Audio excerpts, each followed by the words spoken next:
حضرات السلام علیکم۔ نویں کا دن گزرا، عاشور کی رات آئی۔ آپ نے رات کے وقت اپنے اصحاب اور اعزاء کو جمع کر کے فرمایا، اس میں شک نہیں کہ تم سے بہتر اعزاء اور اصحاب کسی کو نصیب نہیں ہوئے، لیکن دیکھو چونکہ یہ ظالم میرے خون کے پیاسے ہیں، اس لیے میں اپنی بیعت تم سے اٹھائے لیتا ہوں۔ تم رات کی تاریکی میں اپنی جان بچا کر نکل جاؤ۔ یہ سننا تھا کہ حضرت عباس علمدار، مسلم ابن اوسجا، زہیر ابن قین، سعد ابن عبداللہ ایک کے بعد ایک کھڑے ہوئے اور عرض کرنے لگے، مولا آپ نے یہ کیا فرمایا؟ ارے لعنت ہے اس زندگی پر جو آپ کے بعد باقی رہے۔ اس کے بعد امام حسین علیہ السلام موقع جنگ دیکھنے کے لیے میدان کی طرف تشریف لے گئے۔ واپسی کے بعد آپ نے ایک بار پھر خطبہ ارشاد فرمایا اور اعزاء اور اصحاب سے مثل سابق کہا کہ یہ لوگ میری جان لینا چاہتے ہیں، تم اپنی جان بچا سکتے ہو۔ یہ سن کر اصحاب و اعزاء نے بڑا دلیرانہ جواب دیا۔ اس کے بعد امام حسین علیہ السلام نے اپنے اصحاب کو جنت دکھائی۔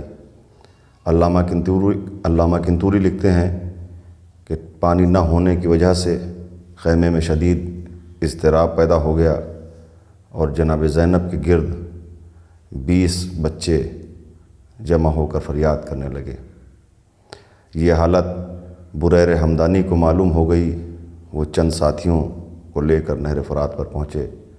زبردست جنگ ہوئی۔ حضرت عباس علمدار مدد کو بھیجے گئے۔ یہ چند جانثار یہاں پر چند جاں باز کام آ گئے۔ غالباً اسی موقع پر حضرت عباس کے ایک چھوٹے بھائی بھی شہید ہوئے۔ الغرض بریر بہزار دقت و دشواری ایک مشق خیمے تک لے ہی آئے۔ بچے بے تابی کی وجہ سے اس مشق پر جا گرے۔ مشق کا دہانہ کھل گیا، پانی بہہ گیا۔ بچوں کے ساتھ بریر نے بھی منہ پیٹ لیا اور انتہائی حسرت افسوس کے ساتھ کہا، ہائے آل محمد کی پیاس نہ بجھ سکی۔ علامہ کاشفی لکھتے ہیں کہ پانی کی جد و جہد کے بعد امام حسین علیہ السلام نے حکم دیا کہ سب اپنے اپنے خیموں میں جا کر عبادت میں مشغول ہو جائیں۔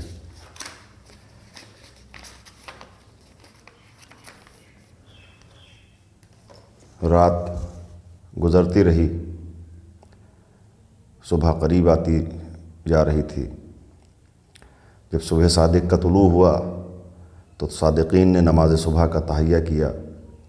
حضرت علی اکبر نے اذان کہی، امام حسین نے جماعت پڑھائی۔ اللہ کے سچے بندے ابھی مصلی پر ہی تھے کہ 80,000 کے لشکر میں حملہ آور ہونے کی آثار ظاہر ہونے لگے۔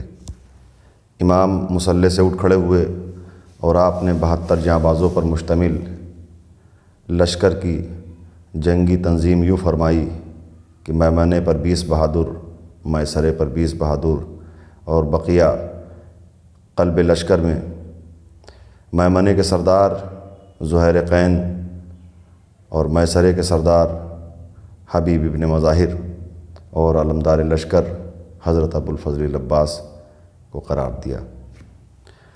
امام حسین خیمے میں تھے کہ لشکر یزید کو عمر ابن سعد کا حکم ملتا ہے کہ حسین کو قتل کرنے کے لیے آگے بڑھو۔ ٹڈی دل فوج نے حرکت کی اور 3 دن کے بھوکے پیاسے تھوڑے سے مسافروں کو قتل کرنے دشمنان اسلام آگے بڑھے۔ حضرت نے گھوڑوں کی ٹاپوں کی آواز سنی۔ آپ اصحاب کی فہمائش کرنے لگے۔ اتنے میں دشمنوں نے خیمے کو گھیر لیا۔ بریر ابن خزیر نے باہر نکل کر ان سے بات کرنے کی کوشش کی لیکن کوئی فائدہ نہ ہوا۔ پھر آپ خود دشمن کے سامنے آئے اور اپنا تعارف کرایا، اور ایک روایت میں ہے کہ یہ بھی فرمایا کہ مجھے یہاں سے جانے دو، میں یہاں سے ہند یا کسی اور طرف چلا جاؤں گا، مگر انہوں نے ایک نہ سنی۔ پھر آپ نے فرمایا کہ یہ بتاؤ مجھے کس جرم میں قتل کرتے ہو؟